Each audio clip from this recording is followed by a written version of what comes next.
Just quickly on a more serious note, Jordan Peterson, who we've interviewed on Outsiders in the past, he's now resigned from his job at university, and this is so tragic, but this is cancel culture. He's saying that he's doing it on point of principle because he knows that any students he teaches will never get a job. That is disgusting. Horrendous. It really is. Simply unbelievable. And so much of what he warned us about has come about. Come to pass. Incredible. Jordan Peterson, great man, and this is the world we are in. Not for the first time, the Joe Rogan Experience featured contentious Canadian psychologist and author Jordan Peterson. This time for over 4 hours in a free-ranging, reductive back and forth about topics Peterson has no expertise in. You've come out and said, this is the end of satire. Tell us about it. I mean, you really couldn't make this stuff up. So Northampton University here in England has slapped a trigger warning on 1984. The most famous novel ever written about censorship and tyranny now comes with a content warning for students in case they find it offensive or in case they're upset. This misinformation on climate. There's no such thing as climate, right? Climate and everything are the same word. And this one on race. I am white. Actually, that's a lie, too. I'm kind of tan. And he was actually not black. If you're tan, he was what sort the of f*** am brown. I?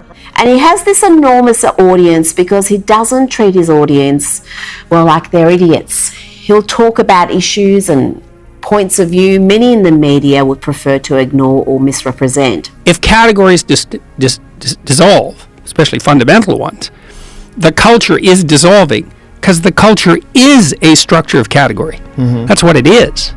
Right. So, in fact, culture is a structure of category that we all share.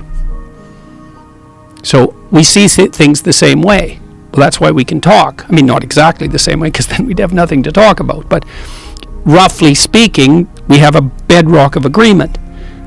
That's the Bible, by the way. So I just walked through the Museum of the Bible in Washington. That was very cool. It's a very cool museum. So the structure, that's what the Bible Yeah, that's what provides. I figured out. I just figured this out this week. So it was a cool thing to walk through because it's chronological. They have one floor which is the history of the Bible. But it's not exactly that. It's really what it is the history of the book. Now, in many ways, the first book was the Bible. I mean, literally, because at one point there was only one book. Like, as far as our Western culture is concerned, there was one book. And for a while, literally, there was only one book.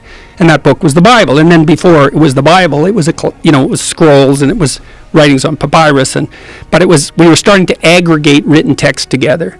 And it went through all sorts of technological transformations. And then it became books that everybody could buy. The book everybody could buy. And the first one of those was the Bible.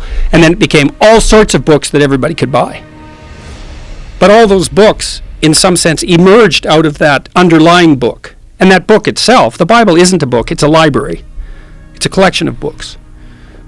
And so what I figured out was, partly because I was talking to my brother-in-law, Jim Keller, who's the world's greatest chip designer and has now designed a chip that's as powerful as the human brain, which is optimized for artificial intelligence learning, by the way.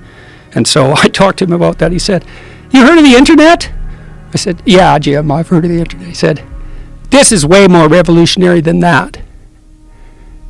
So, in any case, we were talking about meaning in text because we were talking about translation and the problem of understanding text. And Jim said, the meaning of words is coded in the relationship of the words to one another. And the postmodernists make that case, that all meaning is derived from the relationship between words. That's wrong because, well, what about rage? That's not words. And what about moving your hand? That's not words. So it's wrong, but part of it's right because the meaning we derive from the verbal domain is encoded in the relationship between words. So now then you think, well, let's think about the relationship between words. Well, some words are dependent on other words. Some ideas are dependent on other ideas. The more ideas are dependent on a given idea, the more fundamental that idea is. That's a definition of fundamental. So now imagine you have an aggregation of texts in a civilization. You say, which are the fundamental texts? And the answer is the texts upon which most other texts depend. And so you'd put Shakespeare way in there in English because so many texts are dependent on Shakespeare's literary revelations. And Milton would be in that category, and Dante would be in that category, at least in translation. Fundamental authors, part of the Western canon, not because of the arbitrary dictates of power, but because those texts influenced more other texts. And then you think about that as a hierarchy, okay, with the Bible at its base, which is certainly the case. Now imagine that's the entire corpus of linguistic production, all things considered.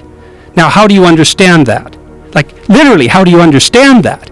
The answer is, you sample it by reading and listening to stories and listening to people talk. You sample that whole domain.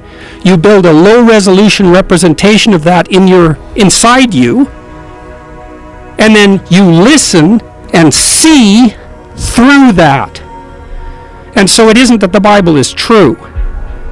It's that the Bible is the precondition for the manifestation of truth, which makes it way more true than just true.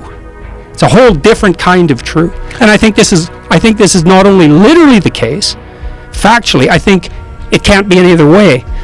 It's the only way we can solve the problem of perception.